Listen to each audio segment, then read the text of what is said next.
बाकी वीडियो से बेहद खास और मजेदार होने वाली है, क्योंकि आज का ये बैटल कंपैरिजन दो ऐसे मॉन्स्टर के बीच होने वाला है जो इंसानों ने खुद अपने हाथों से तैयार किया है। जी हाँ, मैं बात कर रहा हूँ साल 2021 में आई मूवी कॉन्ग वर्सेस गॉडजिला में दिखाया गया मेका गॉडजिला की, और साल 2013 में आई मूवी पैसिफिक रिम। इसमें एक रोबोट को दिखाया जाता है जिसका नाम जिप्सी डेंजर होता है, जो दो इंसानों के द्वारा उसे कंट्रोल किया जाता है। इस रोबोट को बनाने का उद्देश्य ये था कि जब भी शहर में बुरे मॉन्स्टर्स आते थे तभी उन मॉन्स्टर से इस रोबोट से लड़ाया जाता था, जिससे शहर में आई मुसीबत टल सके।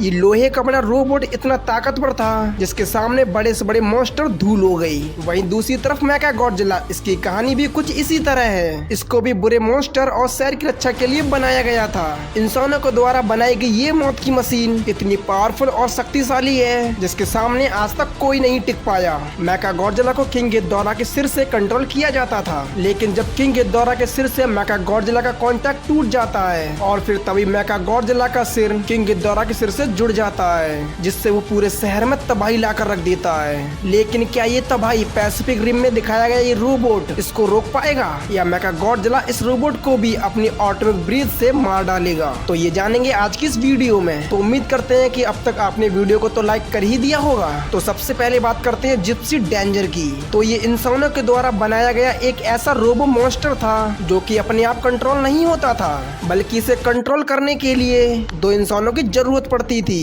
और इसका आकार इतना विशाल होता है जिसके आगे बड़ी से बड़ी बिल्डिंग काफी छोटी लगने लगती हैं। तो वहीं बात करें हम इसके पावर्स एंड ड्यूरेबिलिटी की, तो ये इतना ताकतवर है जिसने कई सारे मॉन्स्टर को मारकर पूरे शहर की रक्षा की है। यहाँ तक कि इसने एक बार लेदर बैग जैसे विशालकाय मॉन्स्टर को भी मारने के लिए जरा भी संकोच नहीं किया। इसने लेदर बैग मॉन्स्टर को इस तरह धोया था कि मानो ये कोई खिलौना हो। वहीं इसका पंच इतना ताकतवर है, अगर वो किसी को मार दे तो उसके शरीर में आर पार हो जाएगा और वो वहीं ढेर हो जाएगा। तो वहीं अगर हम बात करें इसकी ड्यूरेबिलिटी की, तो ये इतना ड्यूरेबल है जिसे गन फायर, बॉम्ब ब्लास्ट और लेदर बैग के खतरनाक से खतरनाक हमले इसका कुछ नहीं बिगाड़ सके। और तो और एक बार तो इसने ऑब्सीडियन रोबोट से लड़ते वक्त इसने उसके शरीर से निकलने वाली बीम को भी बड़ी आसानी से झेल लिया था। साथ ही एक बार तो लेदर बैग ने जिप्सी डेंजर को उठाकर काफी दूर फेंक दिया था, फिर भी उससे इसे कोई फर्क नहीं पड़ा। इससे हमें पता चलता है कि ये कितना ड्यूरेबल है। तो वहीं अगर हम बात करें इस रोबोट के फीचर्स की, तो ये अपने हाथों को जब चाहे तब कांटेदार तलवार में तब्दील कर सकता है और इससे वो किसी के भी टुकड़े टुकड़े कर सकता है। और अपने ये हाथों से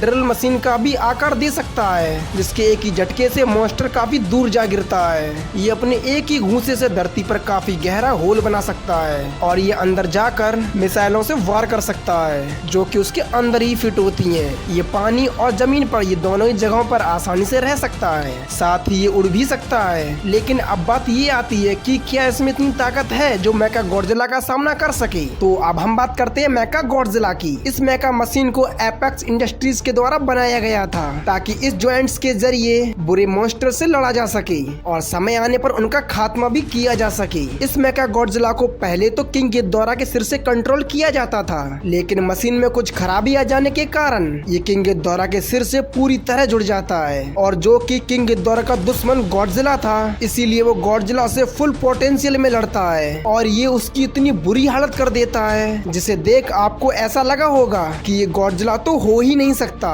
खैर फिर कॉन्ग की कुल्हाड़ी अपना कमाल दिखाती है और मेका गॉडजिला के पुर्जे खोल देती है। मेका गॉडजिला 400 फीट से भी ज्यादा विशाल होने की वजह से ये आकार में जिप्सी डेंजर से काफी ज्यादा विशाल हो सकता है। और हमें ये नहीं भूलनी चाहिए कि किसी भी बैटल में आकार काफी अच्छी भूमिका निभाता है। ये काफी विशाल होने के साथ साथ ये अकेले ही कॉन्ग और गॉडजिला पर भारी पड़ रहा था। इसकी ऑटोमिक ब्रीथ में इतनी पावर है जिसके आगे गॉडजिला की बीम भी नहीं टिक पाई। और तो और इसने अपनी बीम की मदद से स्कल्क रोलर को भी बीच से फाड़ दिया था। वहीं इसकी ड्यूरेबिलिटी भी काफी लाजवाब की है। तो वहीं अगर हम बात करें इसके फीचर्स की, तो इसके हाथों में ड्रिल मशीन लगी होती है, तो ये अपने दोनों हाथों से और पूंछ से ड्रिल मशीन की तरह इस्तेमाल कर सकता है, जो किसी को भी आसानी से चोट पहुंचा सकता है। अगर बात करें इसके सबसे खतरनाक हथियार यानी इसके ऑटोमिक ब्रीथ की, तो इसके बार से आज तक कोई नहीं बच पाया। तो ऐसे में अगर मेका गॉडजिला का सामना जिप्सी डेंजर नामक रोबो से हो जाता है तो किसकी जीतने की संभावनाएं ज्यादा हैं? तो मेरा ओपिनियन ये है कि ये दोनों ही मॉन्स्टर काफी ताकतवर और ड्यूरेबल हैं। हाइट में अभी कुछ ज्यादा फर्क नहीं है। तो ऐसे में अगर इनमें कभी सामना होता है तो इस बैटल बैटल में मेका गॉडजिला के जीतने के चांसेस ज्यादा होंगे,